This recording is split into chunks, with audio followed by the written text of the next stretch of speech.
El tema de hoy, viernes 29 de enero del 2021, es el siguiente: Dios Trino, basado en el libro de Mateo capítulo 3 y en 1 Corintios capítulo 12 y en Efesios 4 del 4 al 7. Estimados hermanos en Cristo Jesús, familias y amigos, anhelo muchas bendiciones de parte de Dios, que nuestro Señor nos dé la vida, la paz y su amor.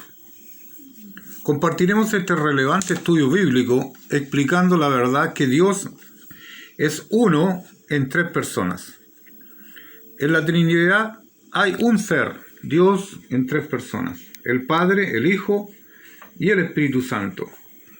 Las tres personas de la Trinidad son iguales en naturaleza, son de la misma sustancia, pero el Hijo y el Espíritu Santo están subordinados al Padre en el desempeño de sus ministerios. Estas verdades son manifiestas en la Biblia, aunque no hay intento alguno para explicar esta doctrina a la mente finita del hombre y de la mujer. Es una doctrina que aceptamos por fe. La Biblia la enseña y por fe la creemos. Los versículos que veremos con respecto a la doctrina de la Trinidad contribuyen a nuestro conocimiento de esta doctrina. Veremos a continuación tres personas en un solo ser. En el libro de Mateo capítulo 3, del 13 al 17, trata del bautismo de Jesús. También arroja luz sobre la Trinidad y la relación sobre las tres personas. Entonces Jesús vino de Galilea a Juan al Jordán para ser bautizado por él. El Señor tenía como 30 años cuando comenzó su ministerio público. Juan, el precursor y heraldo del Mesías, estaba bautizando en el río Jordán, pues allí había suficiente agua para sumergir a la gente. Mas Juan se le oponía diciendo: «Yo necesito ser bautizado por ti». Juan lo quería bautizar a Jesús. En primer lugar, no veía la necesidad de que Jesús se bautizara. Y en segundo lugar, Juan se sentía indigno de bautizar al personaje del que era precursor. Veía en Jesús una persona superior a él y consideraba que él necesitaba recibir el bautismo de Jesús, más bien que bautizar a Jesús. Pero Jesús le respondió: «Deja ahora, porque así conviene que cumplamos toda justicia». Cumplir significa efectuar plenamente. Después que fue bautizado, subió luego del agua. Jesús bajó al agua, Juan le sumergió en el agua y lo levantó, y luego Jesús salió del agua. Y aquí estas palabras siempre introducen alguna cosa importante. Los cielos le fueron abiertos y vio al Espíritu de Dios que descendía como paloma y venía sobre él. Jesús presenció el descenso del Espíritu y entendió su significado. Y Juan también lo vio, y para él fue una evidencia de que Jesús era el Hijo de Dios.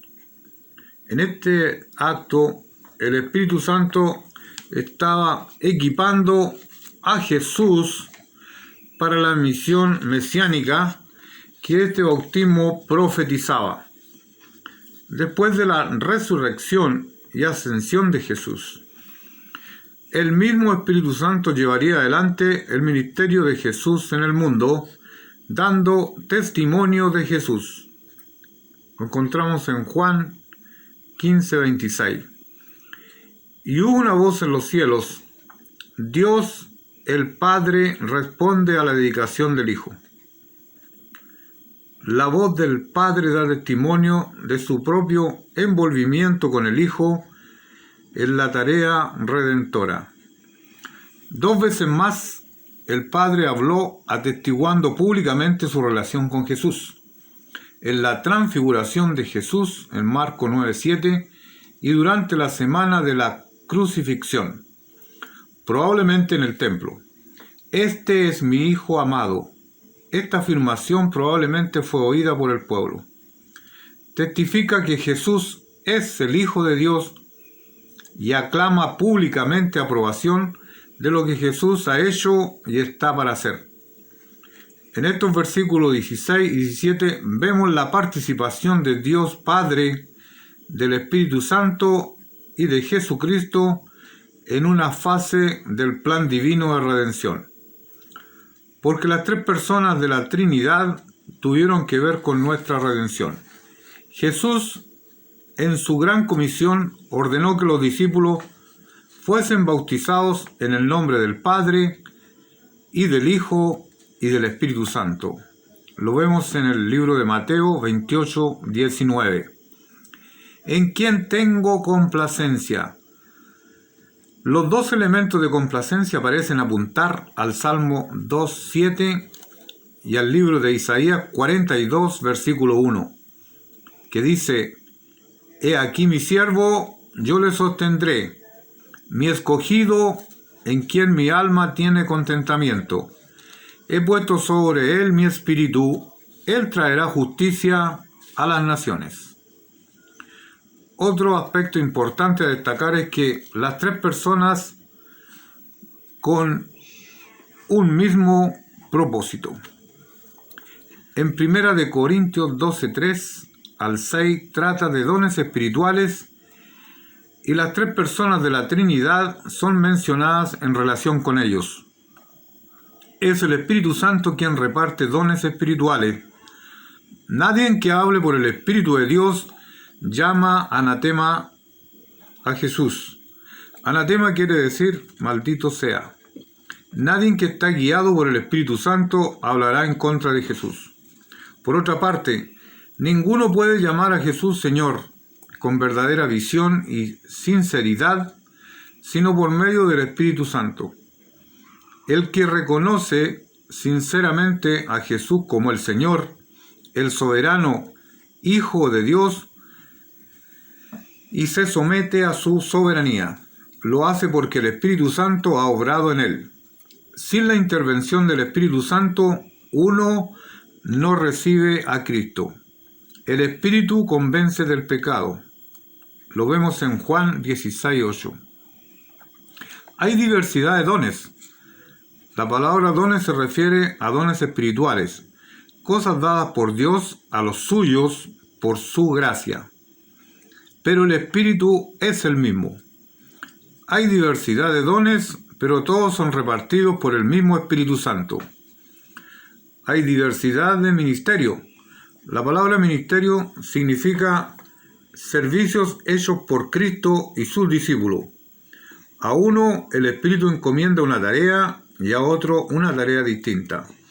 Pero el Señor es el mismo. El Señor se refiere a Cristo. Si decimos que el Espíritu reparte dones espirituales y que Cristo es el Señor, no hay conflicto porque en la Divina Trinidad hay unidad. Hay diversidad de operaciones. Operaciones significa la facultad para hacer las cosas. Trata de dones llevados al campo de la práctica. Pero Dios, que hace todas las cosas en todo, es el mismo. Dios, el Padre, está obrando en los suyos por medio del Espíritu Santo. En estos versículos tenemos mencionada la Trinidad en este orden: el Espíritu Santo, el Hijo, o sea, el Señor, y Dios el Padre. Los tres obrando para el crecimiento de la iglesia. Ahora bien, veremos las tres personas en unidad perfecta. Observemos el libro de Efesios capítulo 4, del versículo 4 al 7. Los versículos del 1 al 7 nos hablan de la unidad de la iglesia. Es digno destacar en su palabra que cada persona de la Trinidad participa en la realización de esta unidad. Un cuerpo se refiere a la iglesia, el cuerpo de Cristo. Él es la cabeza y los creyentes bautizados son los miembros. Y un espíritu se refiere al Espíritu Santo. El Espíritu Santo mora en los creyentes. Lo encontramos en el libro de Romanos capítulo 8, versículo 9 al 11. Los cristianos son sellados por el Espíritu Santo, lo dice Efesios 1:13. Tienen entrada por él al Padre, lo encontramos en Efesios 2:18, y son juntamente edificados para morada de Dios en el Espíritu, lo dice el libro de Efesios 2:22. Las Sagradas Escrituras lo enfatizan diciendo: como fuisteis también llamados en una misma esperanza. El Espíritu Santo llama a los hombres y mujeres a la esperanza de vida eterna. Esto lo encontramos en el libro Apocalipsis 22, del 1 al 17. Y luego a una vida de santidad. Un Señor, Jesucristo, el único Señor de los creyentes. Una fe, una creencia y aceptación de lo que dice la palabra de Dios. Lo que enseñaba Jesús y el ejemplo de su vida servían para unir a los primitivos cristianos. Un bautismo, se practicaba solo la inmersión, una confesión gráfica y pública de una entrega completa al señorío de Jesucristo. Este acto también servía para unir a la iglesia primitiva. Un Dios y Padre de todos, he aquí una referencia a la primera persona de la Trinidad. Es cierto que Dios es creador de todo, pero es Padre espiritual de los que reciben a Jesucristo como Señor y son hechos templos del Espíritu Santo. El Dios que es Padre es sobre todo. Él es la autoridad y el poder supremo en el universo. Su palabra es la autoridad final para la iglesia. La Trinidad es una realidad que la Biblia nos enseña, aunque nuestra mente finita no logre comprender o explicar todo acerca de ella. Pero es indudable que la Trinidad está presente en nuestras experiencias diarias. Nosotros diariamente oramos a Dios. Dios, el Hijo, nos enseñó a hacerlo en la oración modelo. El Padre nuestro. Cuando oramos, pedimos en el nombre de Cristo, por sus méritos. Nos dirige el Espíritu Santo y nos ayuda en nuestra debilidad.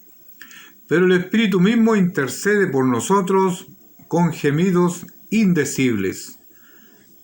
Esto se encuentra en el libro de Romanos, capítulo 8, versículo 26. El Espíritu Santo mora en nosotros.